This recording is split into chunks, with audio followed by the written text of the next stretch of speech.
Section 9 provides that a civil court has a jurisdiction or power to entertain or to try all kind of civil suits except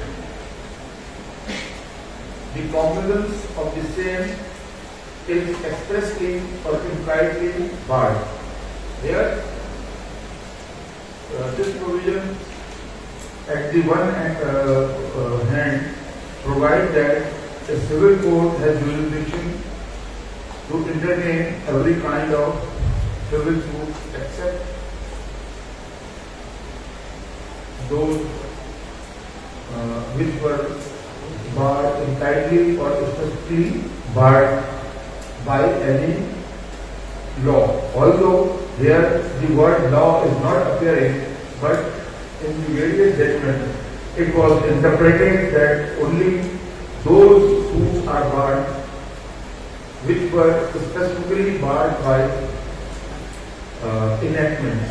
Enactments means law. For example, in rent proceedings, the jurisdiction is vested with the rent controller and no suit, although that rent proceeding is also covered by the definition of civil proceedings, but since a forum is available, a civil court cannot entertain a dispute between the landlord and the tenant. Same is the position of family cases. Those are also civil proceedings, but since a forum is available,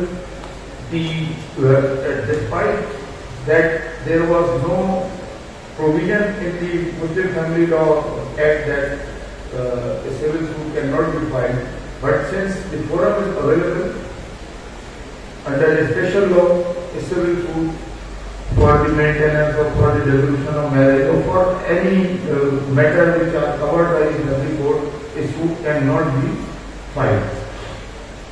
What are the civil proceedings? All disputes which are covered by Contract Act, which are covered by Specific Relief Act, which are covered by other laws, can be initiated before a civil court. In some enactments, there is no absolute bar, but there was a condition precedent before approaching the civil court, such as Cooperative Societies Act. In Cooperative Societies Act, Section 78 of that Act provides that before filing a suit,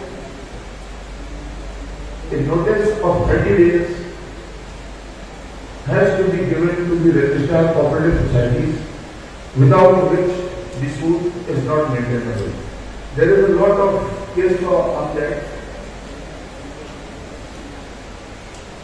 which says that where any condition is attached to exercise of jurisdiction, that has to be first fulfilled and then the court can exercise jurisdiction. There is also one more exception with this.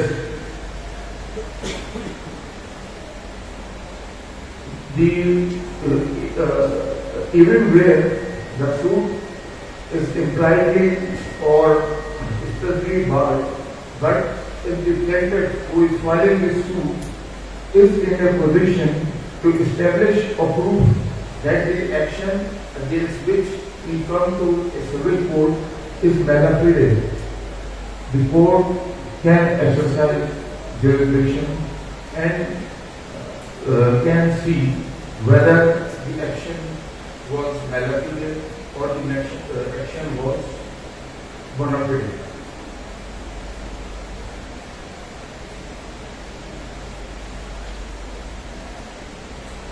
इस पर कोई question हो तो कर लेता है, उसके बाद अगली सेक्शन पे जाओ.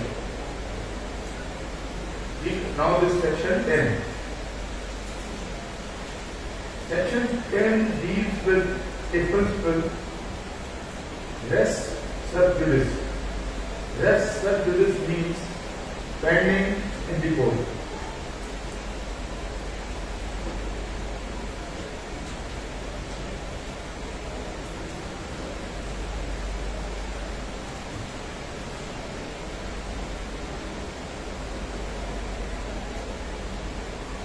This provision was inserted to avoid multiplicity of proceedings or multiplicity of cases pertaining between the same parties for the same subject matter and for the same relief.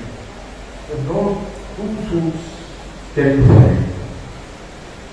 Even, for example, earlier a suit was filed by A. B is the defendant. Even if B is now stopped from filing another suit against the same plaintiff as defendant for the same cause of action, for the same subject matter, and for the same relief. In this scenario, when on the same subject two suits are pending, the court has the power to stay the subsequent suit and to proceed with the first one. Now, there are 5 factors which has to be kept in mind while deciding whether this is the case of res sub judice or not. The first principle is matter in issue in both suits must be directly and substantially the same. B. Previously instituted suit must be competent and filed in a competent court.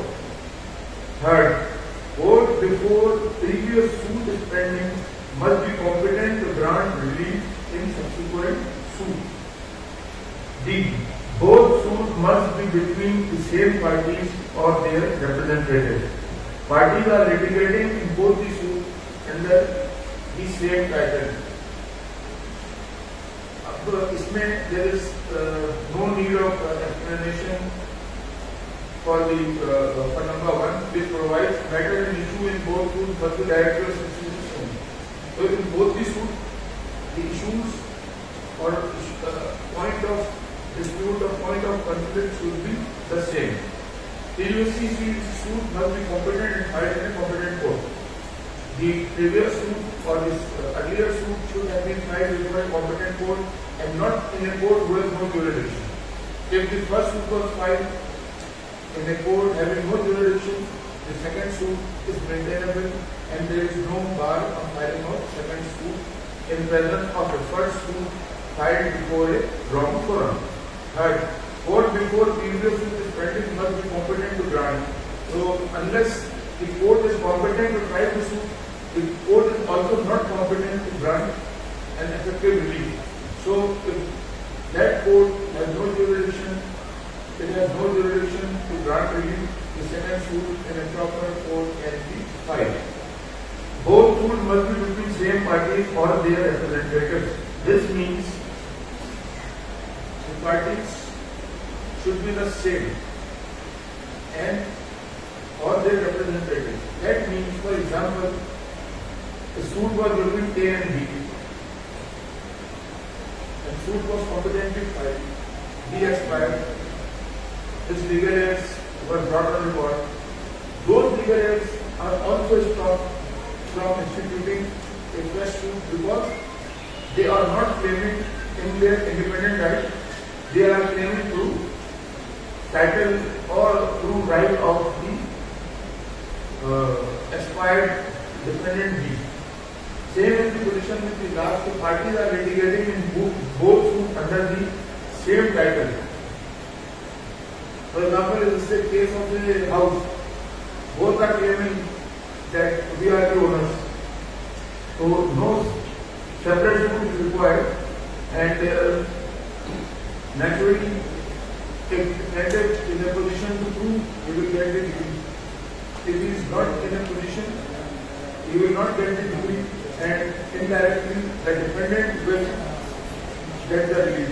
So, दो लोग claim कर रहे हैं हम मालिक हैं, ایک کا ڈکلیریشن کا سوٹ ڈسپیوٹ ہو گیا تو امپلائی بھی جو دوسرا ہے کلیم کر رہا ہے میں مالک ہوں تو اس کو ڈگری نہیں ملی ہے لیکن اس کا یہ تو اسٹیبلش ہو گیا کہ وہ مالک نہیں ہو.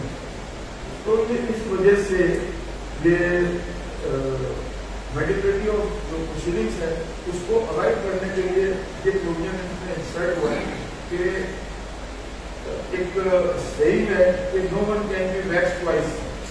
اسی طرح کانسٹیٹیوشن میں بھی پروویژن ہے جو ڈبل ٹرپل ڈی اور ڈبل ڈاکیومنٹیشن کے ڈبل کنڈیشن کو منع کرے. تو یہ سب کے پیچھے صرف ایک ہی ہے کہ خام خواہ کی جو پروسیڈنگس ہیں وہ سول کورٹس میں نہ لائے جائیں اور کیسز وقت پہ ڈسائڈ ہو جائیں. اب جو سیکشن 11 ہے وہ بھی سیم انہی پرنسپلس پہ ہے. دونوں میں فرق صرف یہ ہے کہ سیکشن 10 ایک کیس کی موجودگی میں دوسرے کیس کو داخل کرنے میں منع کرتا ہے اور سیکشن 11 جو ہے وہ ایک کیس کے میرٹ پر ڈیسیژن کے بعد دوسرا کیس فائل کرنے کو منع کرتا ہے. پرنسپل دونوں کے پیچھے سیم ہے. وہ بھی روک رہا ہے ملٹیپلسٹی آف پروسیڈنگس, یہ پروویژن بھی روک رہی ہے ملٹیپلسٹی آف پروسیڈنگس. جو 5 فیکٹر میں نے آپ کو سیکشن 10 کے لیے بتایا وہی ایگزیکٹلی اپلیکیبل ہے سیکشن 11 میں.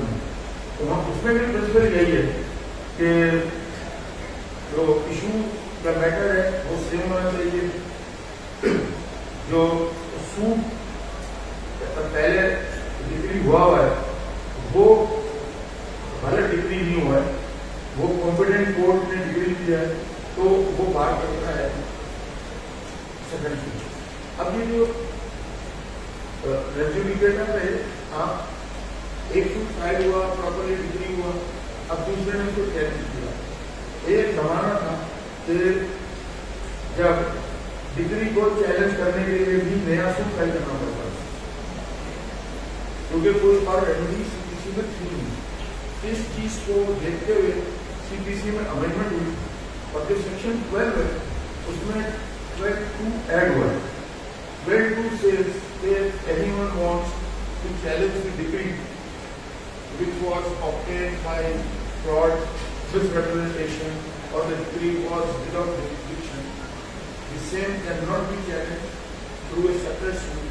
It has to be challenged in the same suit by way of filing of an application under section 12(2). So पहले before 1980 when this amendment was made in CPC, suit, second suit for challenging the degree on the ground of fraud was maintainable, but now after amendment, second suit cannot be filed.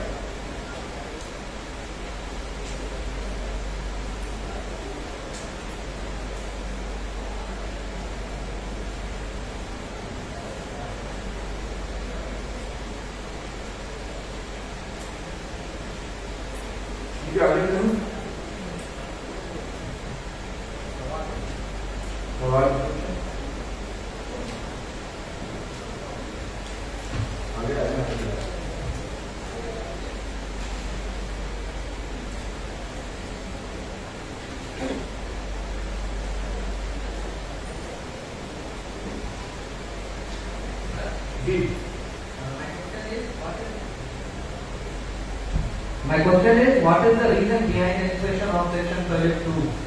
پر یہ ایک general rule ہے کہ آپ کسی بھی judgment یا order یا degree کو چیلنج کرتے ہیں تو آپ کسی لوور کورٹ سے اپر کورٹ میں جاتے ہیں چیلنج کرنے کے لیے. اسی کورٹ میں مطلب دوبارہ آپ چیلنج کریں, اس کے پیچھے ریزن کیا ہے, وجہ کیا ہے؟ اس کا ریزن ہے یہ جو سول سوٹس کی جو قوالت ہے نا اس کو ختم کرنا ہے, اور جو فریولس سوٹ فائل کر کے برسوں اس میں دونوں پارٹیاں لگی رہتی ہیں وہ ختم ہو. آپ یہ دیکھیں کہ ایک سوٹ ہے ڈگری ہو گئی, دوسرا کو چیلنج کر رہا ہے کہ 3 چیزوں پہ چیلنج ہو سکتا ہے وہ کہ یہ فراڈ ہوتی ہے, اس میں کچھ مس ریپرزنٹیشن کیا گیا ہے, یا جس عدالت نے جو ڈگری کیا ہے اس کو جوریڈکشن نہیں ہے. اب آپ سوٹ فائل کریں, WS آئے گا, इशू फेल होंगे, एविडेंस पे जाएगा।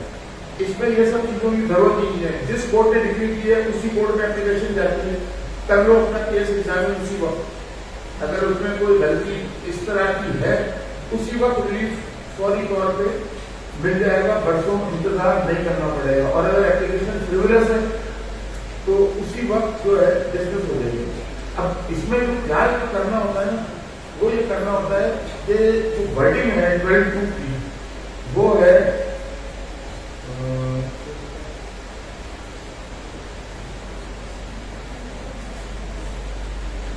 सिर्फ मसला आता है कि किस कोर्ट में ये एप्लीकेशन जो है ना वो देनी है।